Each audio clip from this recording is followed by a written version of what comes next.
I don't want to assume that because you're watching this video, you already know that Teslas are electric vehicles. And because of that, they don't have gigantic engines in the front. Even though this Model 3 has an electric motor in the front and the back, they're relatively small compared to gasoline engines, so they can be mounted low between the wheels. That frees up space under the hood for storage in a compartment that many EV enthusiasts have come to call the Frunk, which is short for front trunk. This Frunk has a bit of an odd shape because the front end of a Tesla Model 3 is sloped for better aerodynamics.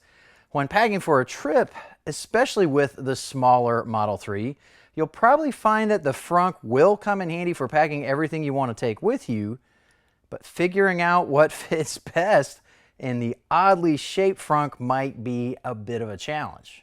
Two companies have decided the Frunk would be a great place to put a cooler. The cooler on the left is made by EVAnnex, and this one in particular is optimized for the Frunk and the Tesla Model 3. That's why it's so wide and low and has a bit of a wedge shape to it. The cooler on the right is made by Tasmanian, and though it fits in the Frunk of all Tesla models, this size seems to actually be optimized for transport in the subtrunk in the Model 3. Both of these coolers were provided to me for use in this video by their respective manufacturers. Each manufacturer also gave me a discount code, Tech of Tech. That same discount code will get you $10 off any order over $100 at EVAnnex.com, and it'll get you 10% off of any order at Tesmanian.com, and that's whether or not you choose to buy a cooler or anything else at either of these manufacturers.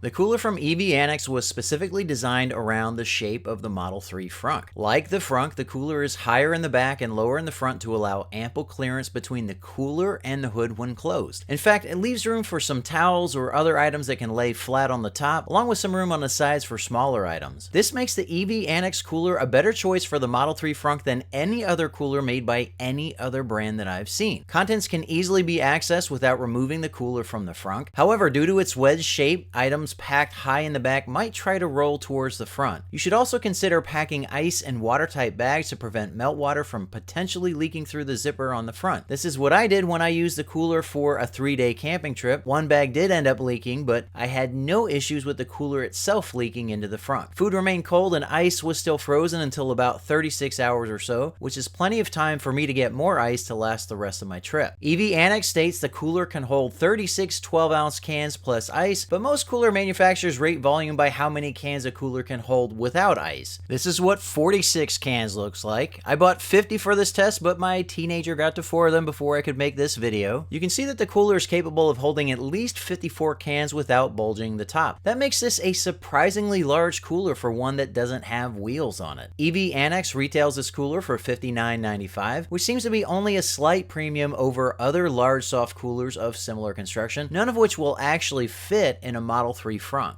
Tasmanian's cooler fits in the Frunks of all Tesla models, though it does protrude into the hood area of the Model 3. The cooler is soft enough to compress when closing the hood as long as the cooler isn't packed too full. Whether or not you're comfortable doing that is a separate question, given that the hood is aluminum and not something you should close with any kind of force. Tasmanian points out that all materials used are eco-friendly, non-toxic, odorless, and recyclable. The puncture-resistant nylon shell is also UV-resistant to prevent fading. The cooler is rated to hold 52 12-ounce cans, which seems more than plausible after packing 46 cans inside. Note that the thick lid actually protrudes below the tops of the sides when closed, so you need to accommodate that when packing. When filled to capacity, the cooler presents a challenge for Model 3 owners. Though Tasmanian calls this a Model 3 Frunk cooler, I disagree. With perishables and ice for a trip to the Blue Ridge Mountains, the cooler would not compress, and I could not close the hood. It wasn't even close, even though the cooler didn't look like it was overpacked. However, it did fit just fine in the subtrunk of the Model 3, which is where we ended up transporting it for our trip. This is where I think you really see the advantage of the Tasmanian over other makes of soft coolers. Though I think that EVAnnex clearly shines as a Frunk cooler, the Tasmanian makes especially efficient use of the subtrunk. Again, I can't find a cooler from another manufacturer that would allow you to keep as much cool while still being able to close the cover to the subtrunk. These dimensions also seem to be particularly particularly adept to the space between rear seats in the Model X. It also fits well in the frunk and subtrunk of the Model Y. At $216 after Tech of Tech discount, the Tasmanian cooler is actually priced really well for its volume when compared to other coolers of the same construction. Most other manufacturers don't even offer soft coolers in this capacity, so you're left with either buying a soft cooler with less capacity or a hard cooler that takes up a lot more space.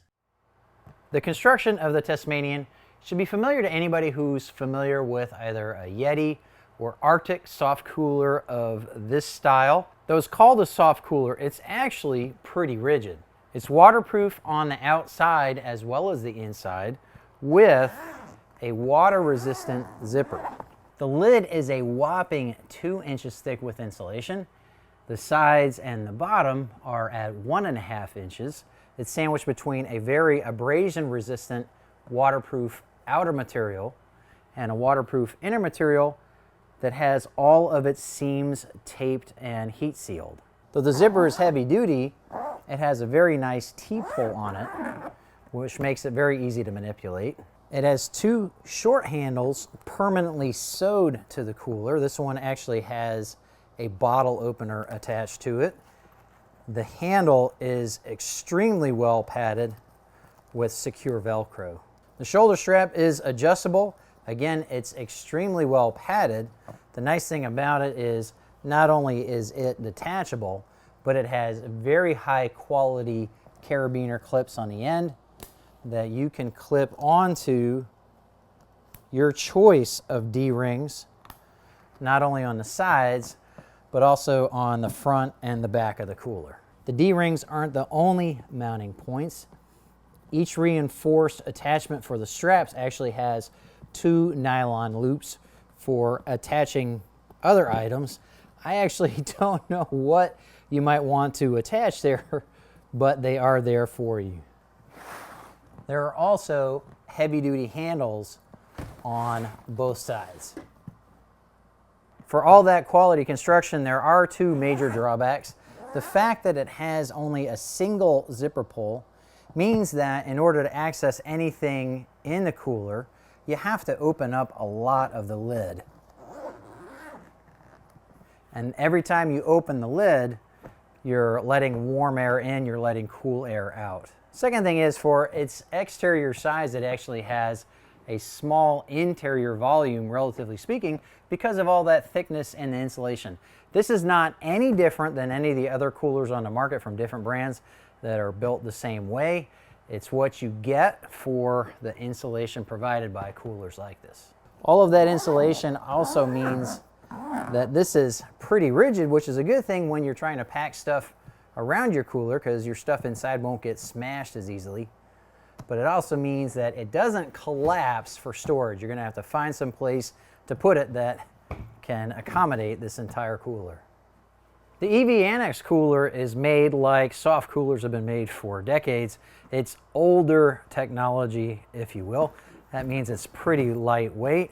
It means that it's collapsible if you want to store it in a smaller spot. That said, there is reinforcement in the back as well as the bottom to give it support when you carry it. The outer fabric is similar to Cordura. I don't know if it's actually Cordura brand. It's going to be water resistant, but it's not going to be waterproof. This outer pocket is really nice, though it is flat because you need to be able to fit everything under the closed hood in the frunk. I keep utensils, a grill lighter, and the collapsible sticks we use to cook hot dogs and marshmallows on a campfire in here. The zipper isn't really heavy duty and it's not waterproof, but it does have 2 zipper pulls, which means you only have to open that side of the cooler where the stuff is that you need to reach in and get. That helps you keep the cold air inside, helps you keep hot air out as you're getting stuff in and out of your cooler. Though these straps are heavy duty enough, the handle padding isn't as thick as on the Tasmanian. The other consideration is if you're going to be putting things in that have to remain a certain orientation, you're kind of going to be out of luck because it's going to have to sit in this orientation when it's inside the frunk, but if you're carrying it by the grab handle, it's going to be in this orientation. So you need to make sure that everything that you put in here is going to seal up nice and tight and isn't going to be prone to leakage based upon which direction it's laying. The shoulder strap is adjustable and it has a fine pad on it, but it's not actually very thick either. And there's no option for choosing different attachment points. The shoulder strap is permanent, as are the grab handles. Insulation in this cooler is only about 1/2 inch thick, not only on the top flap, but the sides and the bottom. However, the entire cooler is lined with this waterproof silver material that helps to reflect radiant heat. It's another layer of protection for the food and the ice that you have inside your cooler to help it keep cool over time. I think the main cons to this are the fact that it is not rigid, so you do have to make sure you don't crush your food, different things you have inside of this when you pack around it. It's also not rigid enough that if you have it loaded down unevenly to keep it from folding when you carry it. And even with the radiant heat reflective material, 1/2 inch of insulation is a lot less than in the Tasmanian. The zipper is fine, but when the cooler is actually packed to capacity, it does get a little difficult around the corners to get a good pull. I kind of worry that sometime I'm gonna have this skip teeth. It hasn't happened, but clearly this zipper is not up to as much abuse as the one in the Tasmanian. And then because the zipper isn't waterproof, you might have more leakage issues, especially if you're going to be loading it down with ice in this configuration in the frunk and then carrying it this way.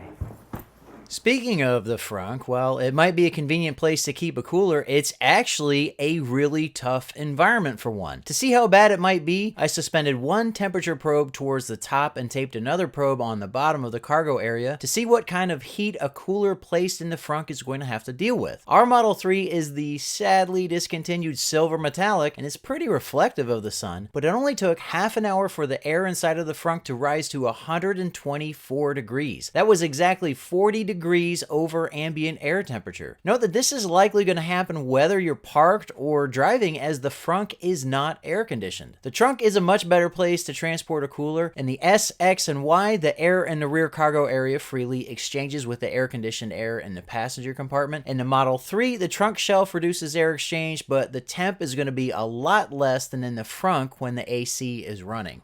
Hopefully by now you can see that these are both very different coolers, and you probably already made up your mind as to which is going to be best for your needs. I think the EVAnnex cooler is going to be best for people who want to absolutely optimize every bit of space that they get in their frunk. It's going to be good for people who don't necessarily need to keep their food cool for a very long time, at least without adding ice to it. And it's going to be good for people who don't necessarily need to carry their stuff for long distances once they get to their destination. The Tasmanian is going to be better for people who want to keep their stuff cool longer, especially since it more readily packs inside the air conditioning compartment of a Tesla. It's simply way more comfortable to carry over long distances, like from your parking space to your spot at the beach. You can pack taller containers upright so they're less likely to spill in transport, and you don't have to worry about your stuff getting squashed as you pack other things around your coolers. Now you're going to have to pay a pretty high premium to get those features in a Tasmanian cooler, and that's certainly going to be worth it for some of you. But I think most people are going to find that the EVAnnex cooler offers a tremendous value at only $59.95. Be sure to use code TechOfTech to get your discount. Both manufacturers actually offer awesome Tesla accessories other than these coolers. So if these particular products don't interest you, I encourage you to check out their websites at the links in the video description below. If you're interested in getting a Tesla for yourself, be sure to use my Tesla owners referral link to get free supercharging. You can see the link right here, and full details on the Tesla owners referral program can be found at the link itself. Be sure to subscribe so you can see my next videos on cool Tesla accessories like these coolers, no pun intended. I really appreciate you watching the Tech of Tech, and hope to see you next time.